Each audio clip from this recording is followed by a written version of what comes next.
السلام عليكم dhageystayaasheena qiimaha badanow ku soo dhawaada channelka Tab ee ka hadla arrimaha ganacsiga iyo tiknoolajiyada mar kale iyo muuqaal cusub sidee la isku dhaxgeliyaa qoraallo iyo sawirro taas oo muhiim u ah qoridda warbixino buugaag cilmi baaris soo jiidasho leh sawirraduna waa qaybta ugu weyn macnaha qoraal kasta xambaarsan yahay haddaba waxaa dhacda in dad badan oo wax qora qaasatan ardayda buugaagta qalinjibinta diyaarinaysa ay ka cawdaan maamulidda sawirrada marka qoraal la geliyo oo laga wado in sawirka la yareeyo la weyneeyo la qaadqaado la jaro ama laba qoraal dhexdiisa la geliyo waxa kale oo dhacda in sawirro iyo qoraal la isugu keeno barnaamijka wax lagu qoro ee MS Word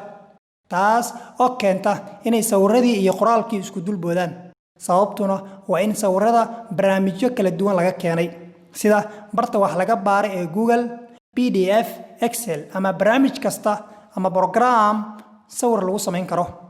haddaba ila daawo muuqaalkan si ciladahaas oo kale aad isaga xaliso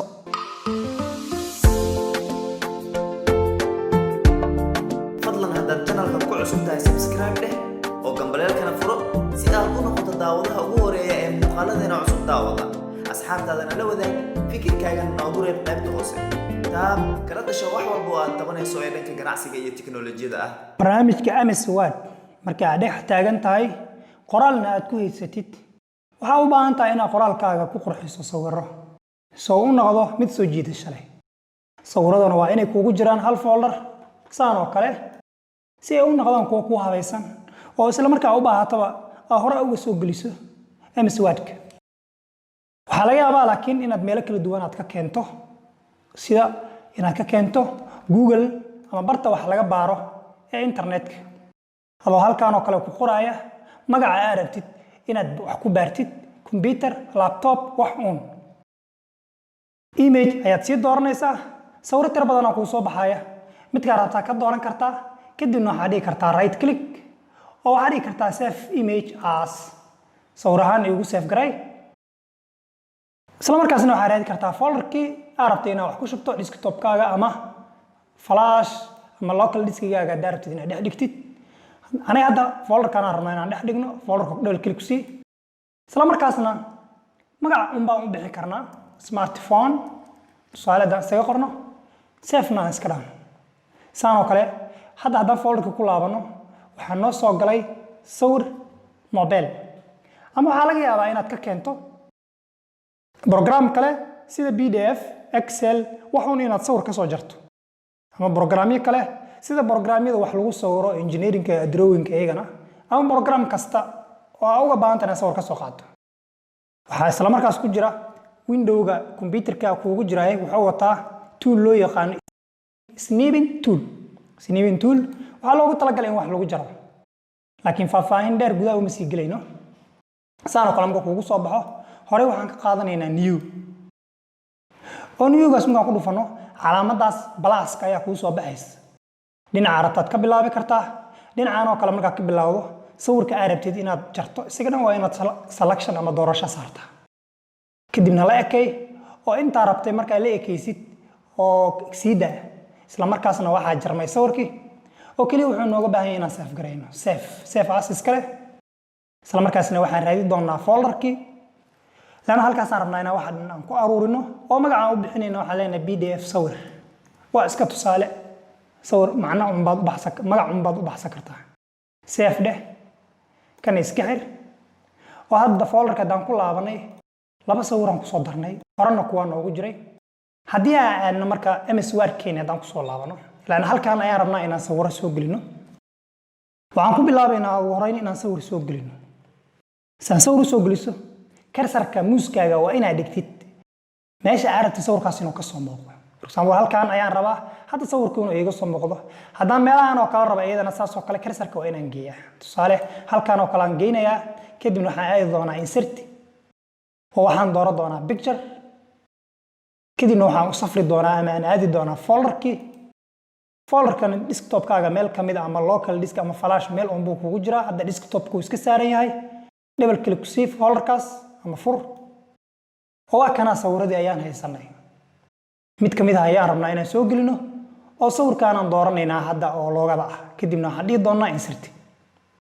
isla markiiba wuxuu soo geliyay halkii cursor-ka aan dhigay ayuu soo geliyay. sawirkan haddaan rabo inaan qaado ma qaad maayo. haddaan rabo inaan hoos u jiido hoos wuu u jiidmaa, laakiin qoraalkii ayuu kala dheereeyay. haddaan rabo inaan weyneeyo qoraalka unbuu sii kala durjinaa, foolxumo ayuuna ka sii dhigay. sawirkan haddaba sawir la maamuli kara maaha oo maba jiidmaayaba. yaray ama weyneynna si qaab daran ayuu isla markiiba isu bedelayaa. waxaa dhacda marka sawirkan wuxuu leeyahay qaab qoraal oo sawir kor uu ka yahay maahane sawir rasmiya lama dhihi karo. sidaa darteed isbedel ayaan ku samaynaynaa in la maamulo ah. si loo maamulo marka sawirkan hadda ma dooro. sawirku waa inaad doorataa markasta. markaad dooratana korkaan ayaa isbedelaysa sida aad u jeedo oo qaabkaas ayay isku bedeshay. bal hadda ka qaad oo fiiri, hadda waa isbedeshay, haddana qaab kale noqotay. markaad dooratid double click ku sii, isla markaas waxaa soo baxaya halkan format ayaa kaaga soo baxaya. formatkaas oo kuu dooran oo meesha kaaga muuqda dhinacan midigta waxaa ka raadaysaa wrap text oo suurtageli doonta in qoraal iyo sawirro la isdhexgeliya qaybo kala duwanna ka kooban. haddii aan gudaha u furno wrapka, haddaa furto wuxuu ka kooban yahay dhowr qaybood. qaybtan ugu horeysa waa qaybta hadda sawirku yahay. qaab qoraal ayuu u dhaqmaa sawirku markuu qaabkaas ayaa u doorato. laakiin waxaa ka dhignaa oo mar walba laga dhigaa sawirka oo ugu horeysa oo toolka ugu horeeyo adeegsan doona noqon doona in front of text oo isla markiiba sawirkii qoraalka dushiisa ayuu soo fuulaa, qoraalkii kala tegana wuu isku imaanayaa. isla markaasna sawirku wuxuu suurtagelinayaa in la qaadqaado. in front of text micnaheedu waxa waaye isla markii sawir markuu ka dhigo wuxuu suurtagelayaa sawirkii inuu soo qoraalka ka soo kormaro, qoraalkiina uu soo hoos gala sawirkii asoon kala tagsanayn. meesha rabtana waad u qaadi kartaa, waad yareyn kartaa, oo markaa yareynaysa afarta geesaad ka qabanaysaa, dhex bartankan ha ka qabanin ama sideska waxa loo yiraahdaa ha ka qabanin. geesaha ka qabo handles ayaa loo yaqaana. markaa qabato si isla eg ayuu u yareysmaa, markaas si isla eg ayuu u weyneysmaa. laakiin dhexda markaa ka qabato sawirku si uu jajaba si uu u halaabaya. haddaba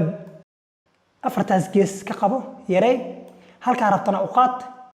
oo waxaad samayn kartaa xataa laba qoraal dhexdood inaad gelisid. sawirkan oo kale markii in front of text laga dhigo waxyaabaha ay suurtagelinaya ka mid tahay space inaad u samaysid.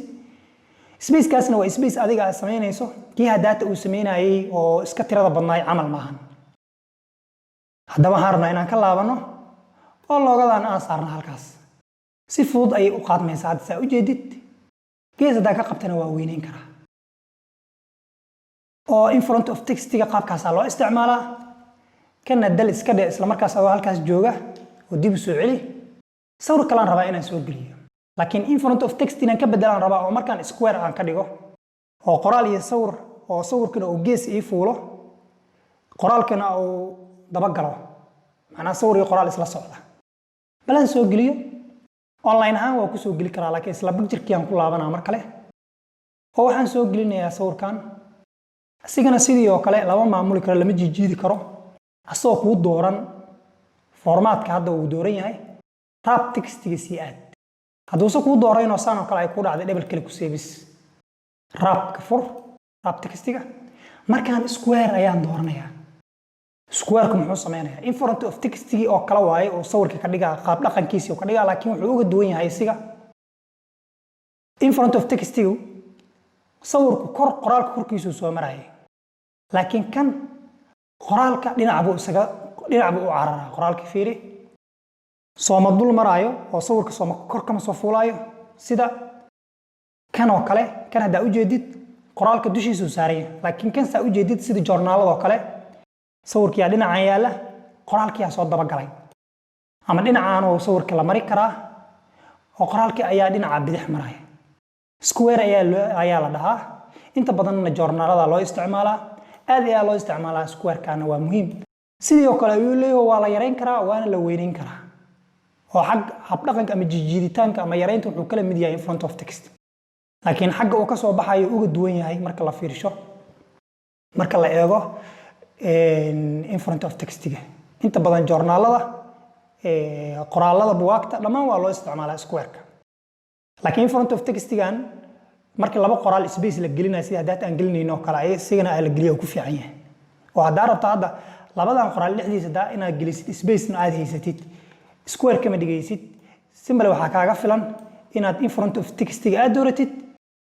space-kaasna kadib inta ka soo hartay aad dal iska soo tiraadid sawirkan oo saa kugu yimaad laana meel banaanaad haysataa laakiin square-ku asaa durugsanaya asaa booska qaadanaya kan kor iga qaad square-ka daa fiirisid booska asaa qaadanaya meesha hartaana gey kartaa aad uu u fiican yahay inta badan square-kaas ayaa laga dhigaa hadaa rabtid qoraal iyo sawir isdabagalayo oo kale sida saan oo kale kuu muuqata hadaa rabtid inaad ka dhigtid space-ka noo soo celi oo waxaan rabnaa hadda sawir kale inaan soo gelino qaab online aan ku soo gelino insert tag oo warka hadaa joogto qaabkan oo kale ayadana lagu soo gelin karaa online picture dheh oo saan oo kale markay kuu soo baxdo halkan search-ga waxaan ku qoraynaa computer oo kale inta markaad tiraadid computer ayaa noo imaan doona kana computer mid kamid aan qaadan karnaa kamba noo dooro insertina dheh oo qaabka kale lagu soo geli karo adoo warka jooga ayaa qaab online ku soo geli kartaa inserti dheh oo kana asigana sidii oo kale si wuxuu ku soo galay inline of text-ga ahead ayuu ku soo galay asigana wuxuu ka rabaa in qaabkii kale aad ka dhigtid square ka dhig ama qaab kale ka dhig okay square ka baan ka dhigno isla markaasna aan yareyno waxaa gii kartaa meelahan hoose oo telefoonka hadda kan oo kale mobile inaan ka dhignay ahead marka qaar waxaa dhici karta inaad u baahatay sida loogooyinka oo kale sawir inaad geliso sawirka qoraalka ka hoos inaad gelisid wrap of text-gaaga ku laaban kartaa laakiin ka hor waa inaad background hadduu saan oo kale u leeyahay aad ka baabi'isid sawirkaas double click ku sii dadka qaar waxay u baahdaan background-kaas caddaanka ah ee la socda inay baabi'iyaan si aad u baabi'isid asoo double click ku ah meesha color-ka fur hoosta set transparent-gaas dooro bruiskaas ayaa kuu soo baxaya marka bruiskaas waxaa ku dhufataa caddaanka click ku sii isla markii waxaa baxay background-kii dambe ee computer-ka ka dambeeyay waa baxay isla markaasna wuxuu noqday background-ka meesha ayuu u ekaaday waana sida quruxda badan okay hadaan marka saan oo kale samayn kartaa marka sawirka daartina weey laana kan hadda in front of text hadaan ka dhigno uu ka duwan yahay waa arki darnaa square hadda square-ku ku fiican yahay laana qoraalka iyo waxaan rabnaa inaan yaray markaas oo kale inay is dhinac yaalaan dayriisna waa kaasa markasta waa qurxan yahay square-ka waxaa dhici karta marka qaar inaad u baahato inaad qoraal hoos geliso oo qoraalka oo ka hooseeyo soo koobiyey control-ka la qabo kadibna muuska ku soo jiid saan oo kale ayaad u baahan kartaa marka qaar waxaa u baahan kartaa inaad qoraal loogadaada qoraalka ka hoos mariso si page kastana ay ku raacdo iyadoo waa ka dhigi kartaa qoraalkan oo ku dooran double click ku sii kadibna color-ka kan daciif ka dhig meesha color-ka tag noocyadan daciifka mid kamid ah dooro waxaan tagi doonaa kadibna wrap-ka oo waxaan dhigi doonaa behind maxay suurtagelin doontaa waxay suurtagelin doontaa in sawirkii qoraalka ka hoos maro in front of text-ga iyo square-ku isku dabeecad waxay ka ahaayeen sida kale way ku kala duunaayeen in qoraalku sawirka kor soo marayay in front of text-ga waliba qoraal sawirka kor ku soo maraa oo qoraalku ka sareeyaa laakiin haddii aad inaad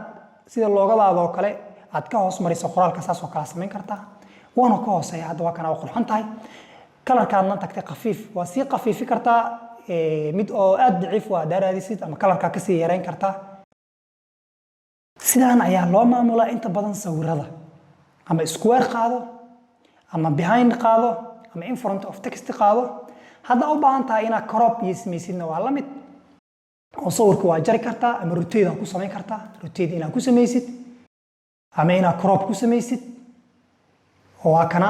crop uu leeyahay daarta sawirkaas qayb kamid ah inaad jartid waa jari kartaa intaas ayaa soo reebi kartaa kadibna intara leedahay oo sawirka intaas oo ku noqon karaa waxaan filayaa wax un inaad ka faa'iiday oo hadda ka sawirada aad dhex keenaysa MS Word qaabka loola tacaamulayo ama loo yareynayo ama loo maamulayo isa ku dhibi doonin waadna mahadsantahay